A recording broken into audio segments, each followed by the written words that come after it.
আজ রবিবার ৩০শে ফাল্গুন ২০২৬ সালের ১৫ই মার্চ। তুলা রাশি, তুলা লগ্ন, লিব্রা সাইনের জাতক জাতিকাদের আজকের দিনটি কিন্তু এক কথায় বেশ কাটতে চলেছে।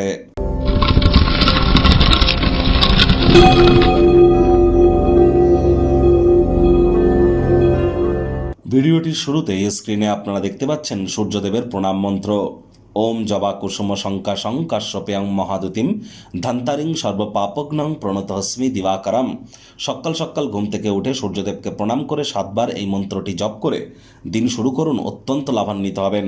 আজকের দিনটি প্রথম কথা রবিবার, অত্যন্ত গুরুত্বপূর্ণ একটি দিন, কারণ আজকের দিনেই কিন্তু সূর্য মীন সংক্রান্তি ঘটাতে চলেছে, অর্থাৎ সূর্য তার 12 বছরের সাইকেল পূর্ণ করতে চলেছেন। আজ তিনি মীন রাশিতে গোচর করতে চলেছেন এবং শনি শুক্রের সাথে সংযুক্ত হবেন। তাহলে আজ কিন্তু অবশ্যই আপনারা খুব সূর্যদেবের নাম জপ ধ্যান আরাধনা করুন। ভোরের সূর্যের আলো আপনারা আপনাদের গায়ে লাগান, পিতার সেবা করুন। এ বছরটিও কিন্তু সূর্যের বছর। সংখ্যাতত্ত্ববিদ্যা অনুযায়ী 2026কে যোগ করে সিঙ্গেল ডিজিটে আসুন, দেখবেন 1 হবে। 1 মানে কিন্তু সূর্য। তা আজকের দিনেই সূর্য কিন্তু মীন সংক্রান্তি করবে, অর্থাৎ মীন রাশিতে গোচর করবে। তাহলে সূর্যের নাম জপ ধ্যান আরাধনা যেমন করবেন, একই সাথে চেষ্টা করুন কালো বা নীল রঙের কোনো ড্রেস পরা থেকে আজ যদি বিরত থাকতে পারেন, এবং যদি সম্ভব হয় তাহলে কিন্তু অবশ্যই আপনারা সূর্যদেবের 7টি যে ঘোড়া, 7 হর্সেস অফ সান, সূর্যদেবের 7টি ঘোড়ার যে ছবি, এটি আপনারা বাড়ির পূর্ব দিকের দেওয়ালে আজ কিন্তু ইনস্টল করতেই পারেন, অথবা সূর্য যন্ত্র আপনারা কিন্তু বাড়ির পূর্ব দিকের দেওয়ালে ইনস্টল করতেই পারেন। এটি তামার হলে বেটার হবে। এটি আপনাদের leadership qualities, management skill, reputation, confidence, vitamin D এগুলি কিন্তু আপনাদের ক্ষেত্রে ইনক্রিজ বা বৃদ্ধি করতে সহযোগিতা করবে। ভাগ্য মিটার আজ আপনাদের বলছে 7.5 আউট অফ 10। ভাগ্য আপনাদের অনুকূলেই থাকবে। তবে হ্যাঁ, কর্মজাগতিক ক্ষেত্রে আপনাদেরকে একটু সাবধানতা অবলম্বন করেই কিন্তু চলতে হবে। Child like attitude, sense of হিউমারের কারণে প্রশংসার পাত্রপাত্রী আপনারা হতেই পারেন। কায়িক পরিশ্রম হলেও শরীর মনে সতেজতা এবং তরতাজাই কিন্তু আপনারা অনুভব করবেন। অর্থগত ব্যাপারে আয় ইনকামও বাড়বে।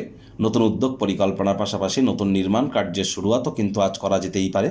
রক্ষণশীল খাতে অর্থ বিনিয়োগ করে আরও বেশি সঞ্চয় কিন্তু আপনারা বৃদ্ধি করতে পারেন।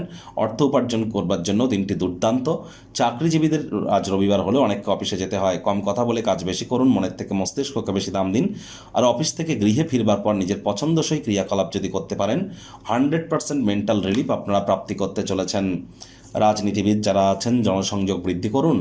হার্ডওয়ার্ক, কঠোর কায়িক পরিশ্রমের কোনো বিকল্পই কিন্তু নেই। শিক্ষার্থী বিদ্যার্থীদের পড়াশোনায় মনোযোগ আরও বৃদ্ধি করতে হবে উচ্চশিক্ষার জন্য। যারা বিদেশ যাত্রার কথা ভাবছিলেন, ভাগ্যদেবী আজ আপনাদের পক্ষেই আছেন। সন্তান সন্ততি থেকে থাকলে তারাও তাদের কৃতিত্বের দ্বারা আপনাদেরকে গর্বিত অনুভব করাবে। হাউস ওয়াইফদের জন্য দিনটি এক প্রকার বেশ। প্রেমিক প্রেমিকা, স্বামী স্ত্রী আজ না ভাব ভালোবাসা, রোম্যান্স, না তর্ক বিতর্ক, অশান্তি, কোনোটাতেই বাড়াবাড়ি যেন করবেন না। অন্যান্য দিনের ন্যায় আজকের দিনটিকে সাধারণ হিসাবে ট্রিট করবার আপ্রাণ প্রচেষ্টা আপনাদেরকে করতে হবে। শত্রুপক্ষ, বিরোধী পক্ষ আজ খুব একটি শক্তিশালী থাকছে না। পরিবার পরিজন, নিকটে স্থানীয় ব্যক্তিবর্গ, বন্ধু স্বজন সকলের সাথেই ভাব ভালোবাসা বাড়বে। আজ অত্যধিক শক্তি, অসাধারণ উদ্যম আপনার অনুকূলে ফলাফল আনবে। গারস্থ উত্তেজনা প্রশমিত হতে চলেছে। আজ কিন্তু অবশ্যই অবসরকালীন সময়ে মন্দির, মসজিদ, গুরুদ্বারা ভ্রমণ করুন। আধ্যাত্মিক কর্তাকর্ত্রীদের সংস্পর্শে যান। 100% মেন্টাল রিলিফ সেখানেই আপনারা প্রাপ্তি করবেন। শত্রুপক্ষ, বিরোধী পক্ষ আজ কিন্তু খুব একটি শক্তিশালী থাকছে না। সুতরাং এ বিষয়ে অতিরিক্ত টেনশন যেন নেবেন না।